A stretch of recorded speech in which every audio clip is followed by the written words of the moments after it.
I've been asked a few questions regarding certain tricks in my Dawn of the Dragon runs by people who thought they wanted to pick up the game, which is understandable considering there are no other references I can think of or any explanations within the runs themselves.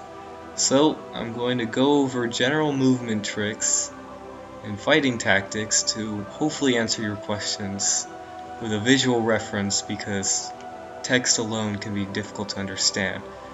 I will not cover specific chapters because pretty much everything, all the skips in the game depend on the handful of tricks I'm about to show you. So, probably one of the most useful techniques for speedrunning is the launching that I do frequently. I recommend you do this from high locations because the distance you travel with this depends on how high you start. So that's why you oftentimes see me go to a high location before I do the launching.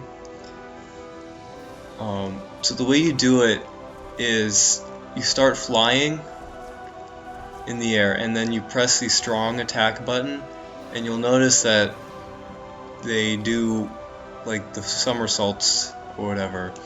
And then while they're doing that attack, you want to cancel it by evading forward. So just press the evade button, block button, and press forward while they're doing the attack. And when you do it right, you should go really fast and really far. Now, when you do it, you have to hold the evade button because if you only do one roll, after the roll completes in the air, if the roll completes and you're still wanting to launch, you'll sometimes lose your momentum. So I recommend to just keep holding the roll button until you actually land wherever you want to go. But that should be it for the launching. It's not very hard. It can be done by either dragon, so you don't have to switch between them to do it.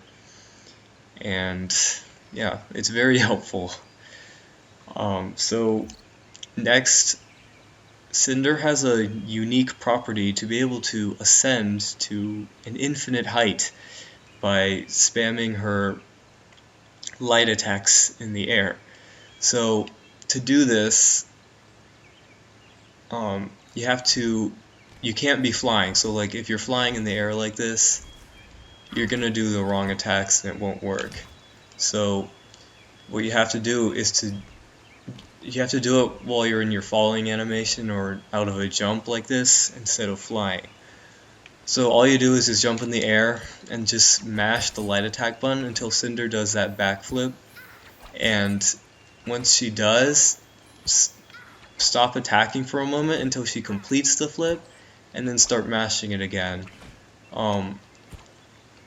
If you do it right, she'll just keep on rising in the air, and it allows you to basically go over walls, or in Dragon City, it allows you to go over that huge tower blocking your way out of the catapult fight. There isn't really much to it other than timing. It took me a little while to get very consistent at it.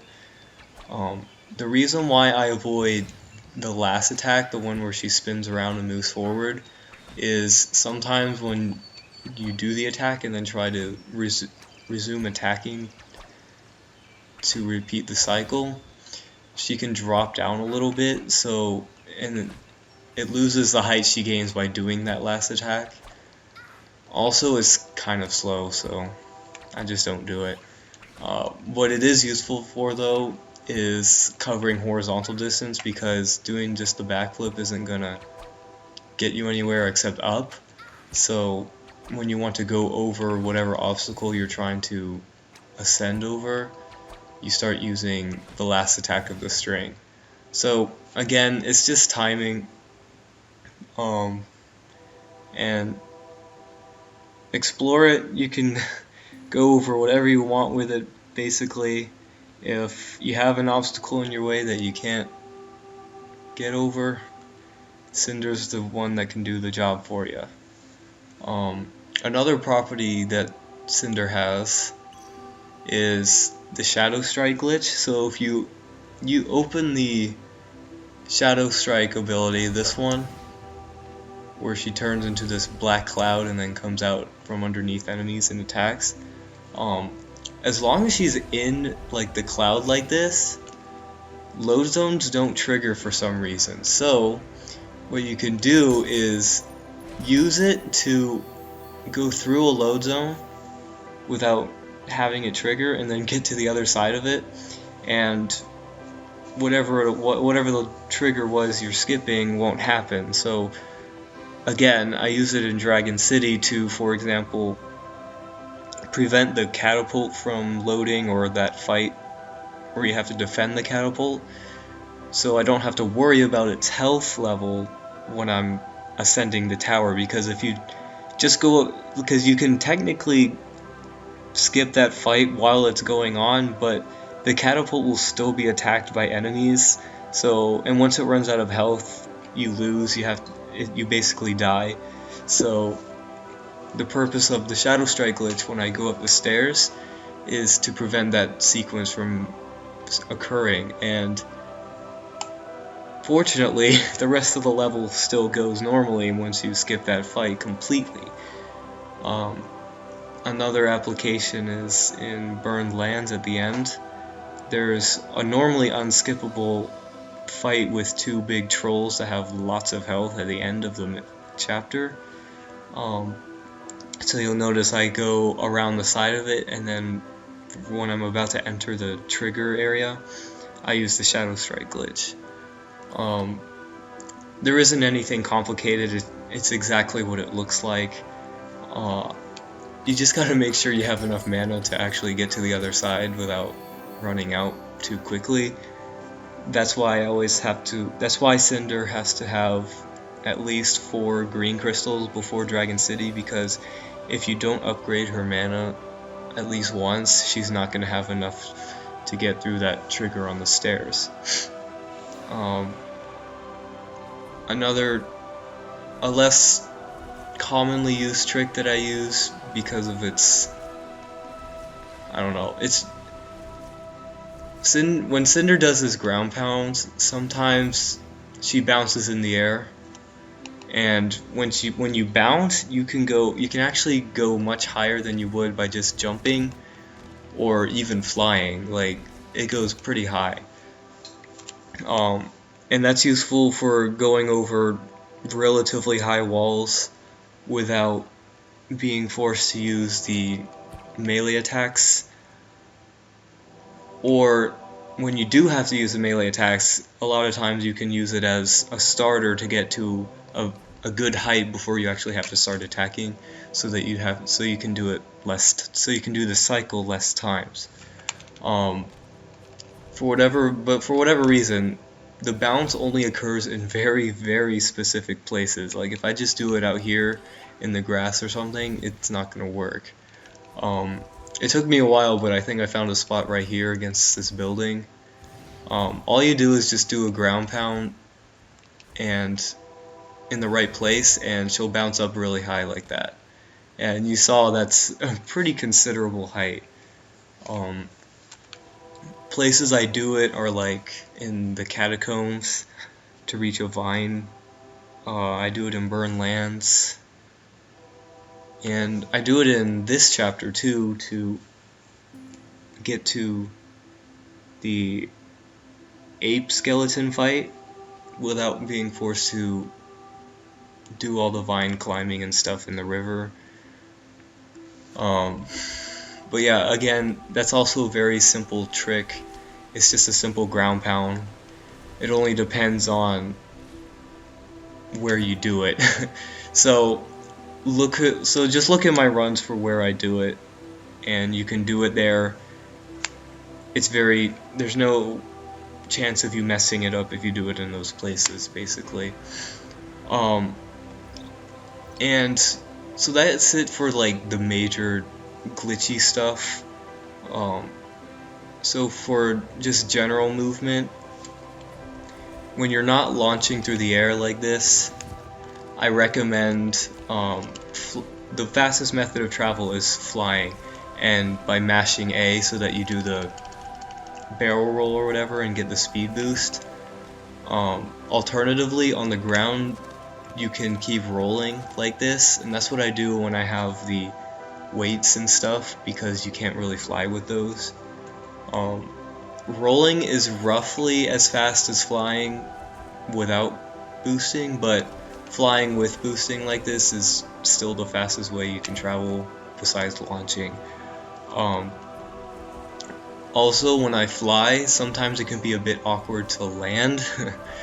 The game tells you to hold A and then you'll drop down like that, but I actually like to do a backwards roll like this, and basically they just do a backflip and then land on the ground.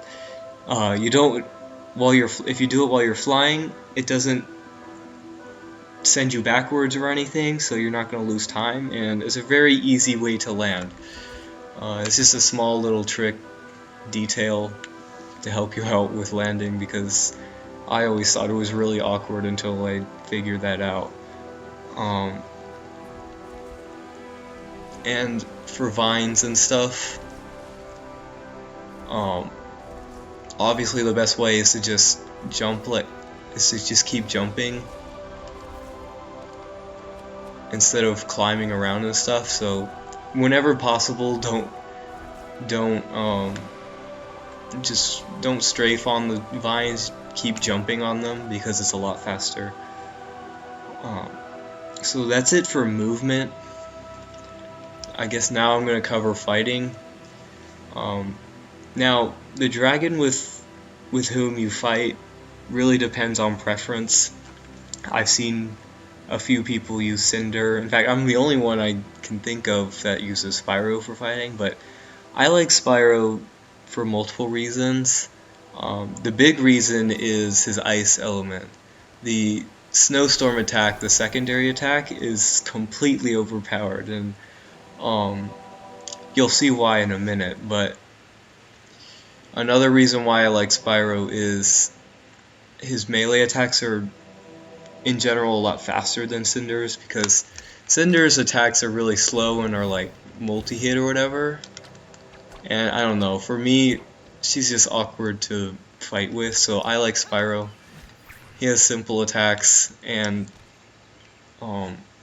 they can hit multiple enemies. That's another big thing.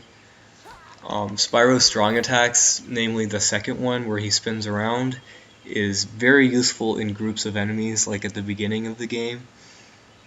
So with Spyro, you'll notice that I do a very specific attack string while I fight. Basically it looks like this. I do a light attack and then 2 strong attacks and then repeat. The reason why I don't do a 3rd strong attack is because it launches enemies into the air, and when enemies are in the air, it's a lot harder to hit them. Even if you try to jump up and hit them, it's still really awkward, and in general your air attacks are slower anyway. I like to keep my enemies grounded for that reason. Also, you can finish with the last light attack. The problem with that is, although it can do good damage sometimes, it oftentimes misses. I don't know why. It's just not good at hitting enemies.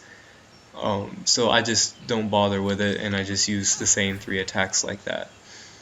The reason why I throw in the light attack is because it significantly reduces the startup of the strong attack, and it does damage at the same time.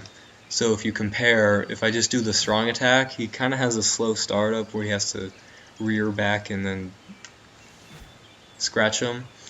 But if you do the jab first, the startup is reduced by a good amount.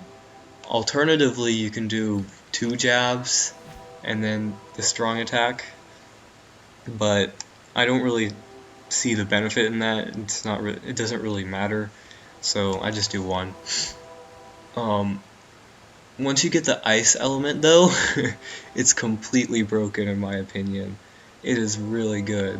The reason why is because of the snowstorm. You can keep tapping it to where Spyro does this basically, and each time you press it does damage to the enemy. So when you get it to like level 2 or something, you can start outputting a lot of damage on enemies. So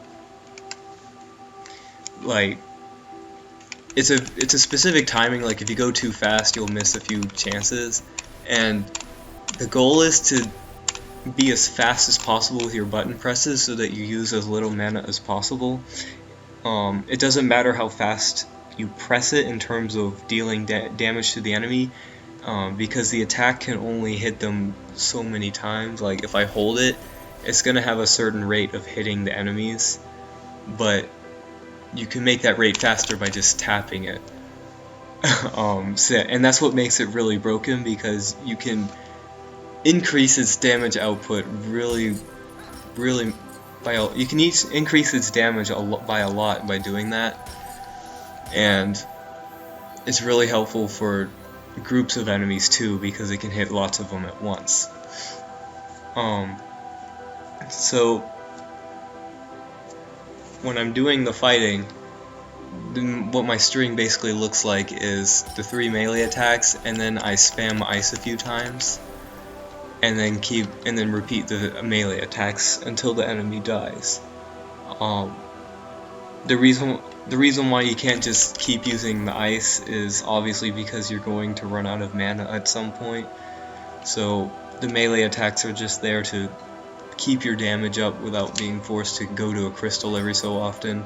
And plus, when you do melee attacks, the enemies drop green gems, so it partially restores your mana anyway. When you reach enemies that have weapons or shields, you definitely want to use lightning.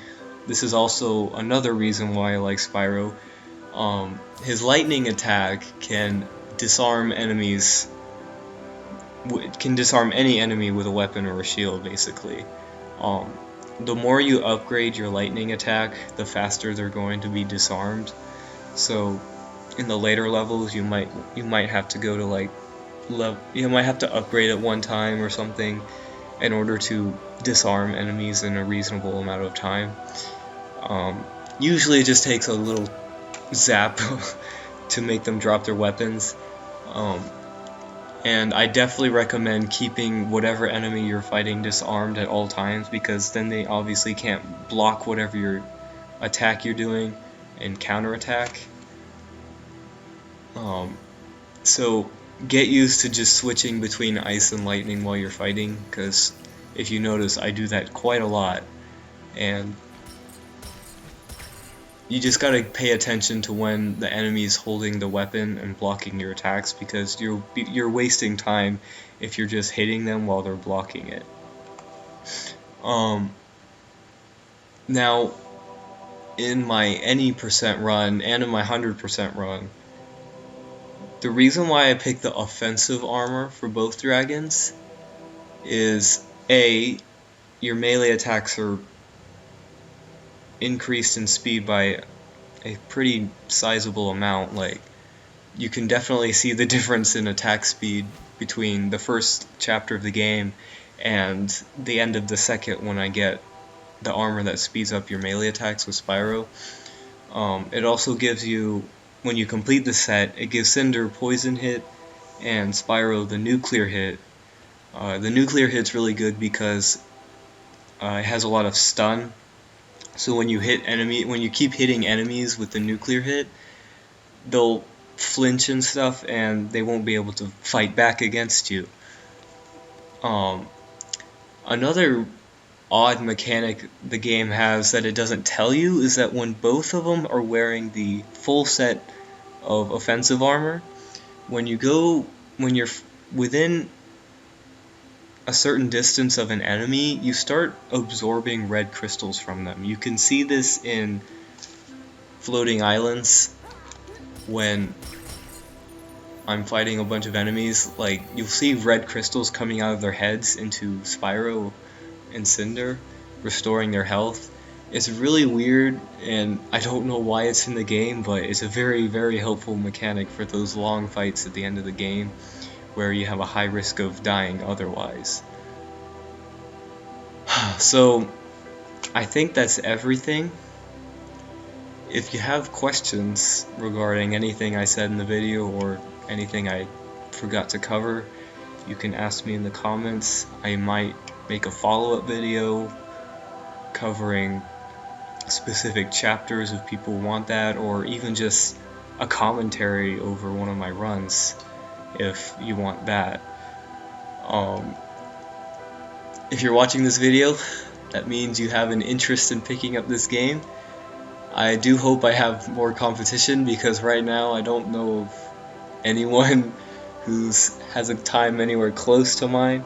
I do hope you guys get better and give me some challenging runs to compete against, because we all know that competition makes speedrunning more fun. So good luck on your attempts, everyone, and hopefully this video will serve as a good reference with which you can learn the basic tricks of the game.